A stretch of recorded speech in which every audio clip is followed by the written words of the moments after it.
Իսկ արդյոք հարց առաջանում է ինչու Վարդան Ղուկասյանը որոշեց թեկնածություն առաջադրել։ Ըստ էության սա փորձ է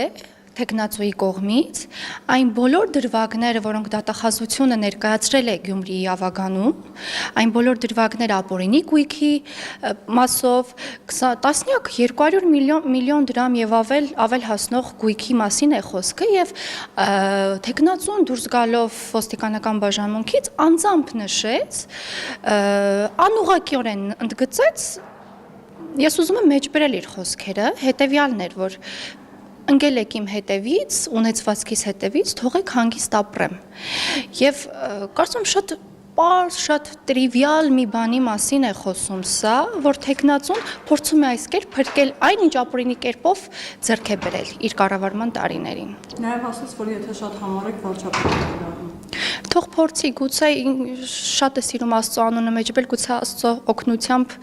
Աստված իրեն զորավիք շատ է խոսույթը մեջբերում, գուցե ստացվի իր մոտ։